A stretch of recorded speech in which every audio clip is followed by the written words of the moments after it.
Water and pasture, and then you can develop that region.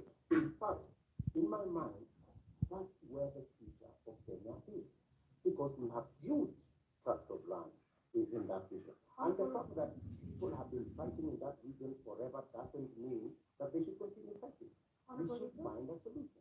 Honorable Ruto, let's go back to the issue of water. You mentioned the Kimare and the Royal Dam. And you say that as well as cancelled the country That was cancelled for political reasons. for political reasons. Well, some of the allegations that have been made, by the DPP in court is that payments are made contrary to the law. They're not processed through the consolidated funds. That in fact,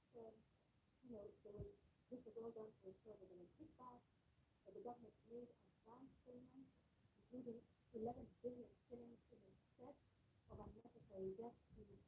This is what they're saying, which prosecutors say was to go to, friends and co-conspirators of the scheme. If this is what you allege, are you alleging tonight, Honorable Ruto, that there is a big conspiracy between the DPP, between the courts, and also politically, with respect to the Aurora and Kimare dams that are now in court? For your information, Aror and Kimare were signed at the same time with other government projects, signed by the same company, funded by the same financier, and they were signed not to be witnessed by the President of Kenya. So these are not projects that were put at night or in some dark corner, right? How come that the only project that did not go through is Aurora and Kimare? All the others went through. That's number one. Number two, today, the government of Kenya is in court because the contractor, with all those allegations that have been made, the contractor has gone to court to demand payment of another 12 billion shillings. I mean, that should concern everybody. There are How also do you... in court, Honorable. Pardon? There are also local suspects in court over the matter. What about the court matter here? The contractors are in court in London, and the government of Kenya is already replying the case in court, and they cannot afford to make it public because it's embarrassing. Why did the contractor contractor not continue with the project because he was denied the land where to set up the dam. And that was an undertaking by the government of Kenya that we're giving a contract, we're going to give you land, we're going to give you this infrastructure for you to build the dam. And the reason given then was that, the dam was going to be in a forest. How many dams are in the forest? We have Yamo Dam in the forest. We have many other dams in the forest. So I think, we have to be honest with ourselves. And that's why I am looking forward to the day. What was this sinister motive? Do you believe money was lost? I don't believe any money was lost. And even if money was lost, people should be taken to court. But you said around 2019 that it was 7 billion shillings that was lost. No, not I the didn't say that. That was being alleged by the DPP. I didn't say that. Check my statement. I am very clear about what I said. I said 7 billion shillings was paid. Right? That's what I said. And for your information, I said that 7 billion shillings that was paid,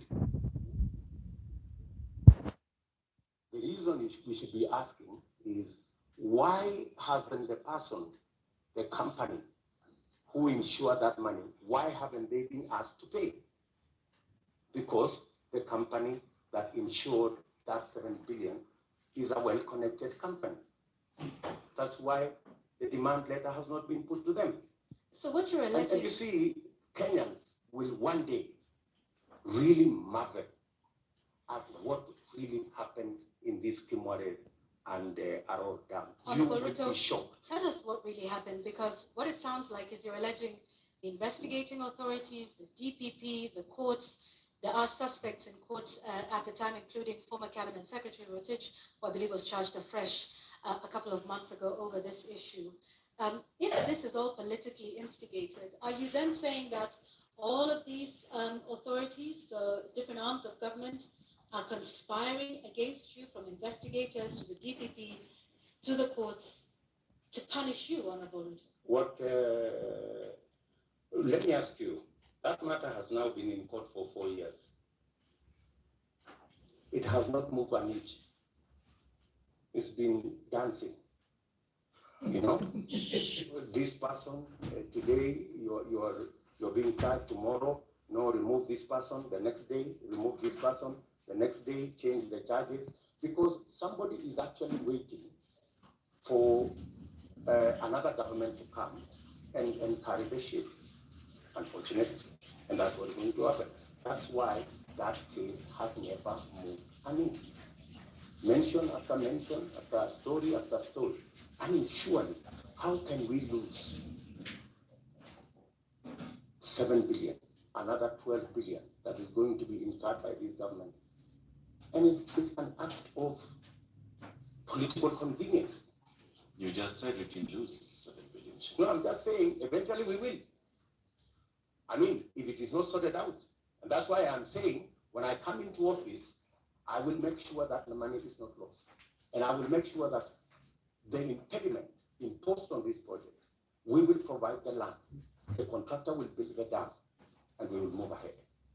To conclude the matter of national security, I think we'll also touch on constitutional implementation here. Over the last 5 years, President, you have been chairing the Intergovernmental Budget and Economic Council.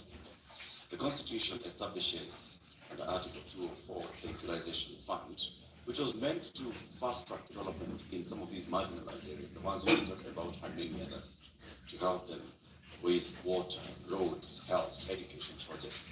Why has this fund never been operationalized? Two things. My chairmanship, the Intergovernmental Budget and Economic Council, extends to a limit. The issue you have raised about equalization fund is actually in the ambit of the summit, which is chaired by somebody else, right? As chairman of the Intergovernmental Economic and Budget Council, fact, governors listening to me today, they know we did a perfect job, especially when it came to transfer of functions, a function that was supposed to take 3 years. We made sure devolution, rooted, and moving, we completed that exercise in a record 1 year instead of 3 years. We have seen work with county governments, and many of the governors will tell you that I have provided leadership as chair of the council on every matter, whether it was grants, whether it was matters to do with conditional grants, whether it was making sure that there is a balance between